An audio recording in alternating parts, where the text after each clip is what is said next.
সাফল্য পেল। আন্দোলনকারীদের দাবি মেনে নিল সরকার। পুলিশ কমিশনার ডিসি নর্থ পদে বদলের সিদ্ধান্ত। সরানো হচ্ছে স্বাস্থ্য অধিকর্তা, ছাত্র শিক্ষা অধিকর্তাকেও সরানো হচ্ছে। আজ বিকেল 4টের পর নতুন দায়িত্ব নেবে নতুন। দেখুন,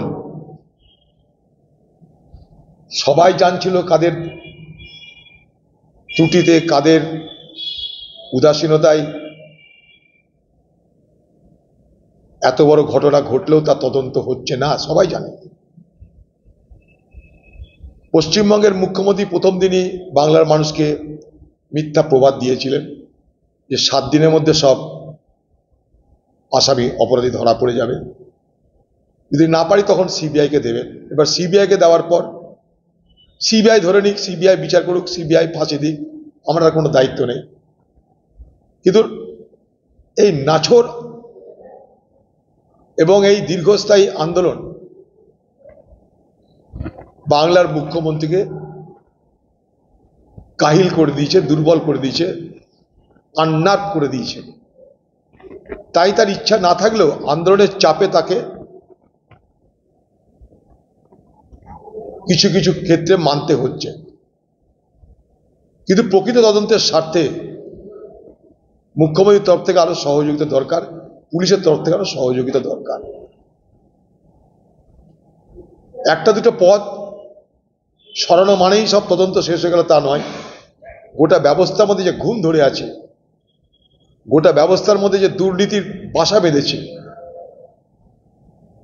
সেখান থেকে স্বাস্থ্য ভবনকে রক্ষা করবে কি? আমার মনে হয় যেহেতু স্বাস্থ্য দপ্তর বাংলার মুখ্যমন্ত্রী মমতা ব্যানার্জি, তাই তদন্ত চলাকালীন স্বাস্থ্য দপ্তরের মন্ত্রী হিসাবে তার জায়গা অন্য কাউকে স্থলাভিষিক্ত করা হোক। মুখ্যমন্ত্রী মমতা ব্যানার্জি যিনি মুখ্যমন্ত্রী, তিনি মুখ্যমন্ত্রী থাকুন, কিন্তু স্বাস্থ্যমন্ত্রী হিসাবে, পুলিশ মন্ত্রী হিসাবে অন্য কাউকে দায়িত্ব দিয়ে এই যে তদন্ত প্রক্রিয়া শেষ না হওয়া পর্যন্ত তিনি দায়িত্ব থেকে অব্যাহতি নিন।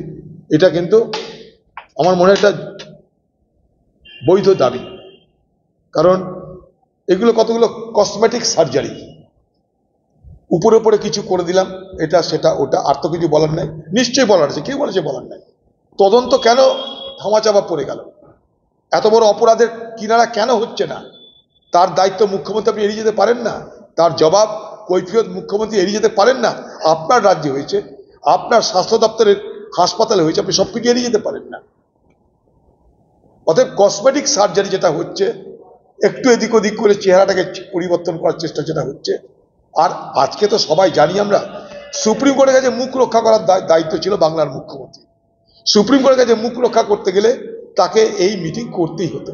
নাহলে তিনি কদিন আগে ধমকা শুনে বললেন যে আমি আর আলোচনা করবো না, যে আলোচনা অফিসাররা করবে। আজকে তাকে তার পদ বদল করতে হলো। আন্দোলনকারীদের তো ধন্যবাদ জানাবো যে তাদের চাপে, তাদের দৃঢ়তা এবং বাংলার মানুষের সেই আন্দোলনের প্রতি সমর্থন আজকে বাংলার মুখ্যমন্ত্রীকে বাধ্য করলো। জীবনে প্রথম বাংলার মুখ্যমন্ত্রী মমতা ব্যানার্জি কোথাও মাথা নিচু করে মানুষের দাবি শুনলেন এবং সেই দাবি পালন করতে বাধ্য হলেন। কিন্তু এটা আবার বলছি, এটা কিন্তু শেষ কথা নয়।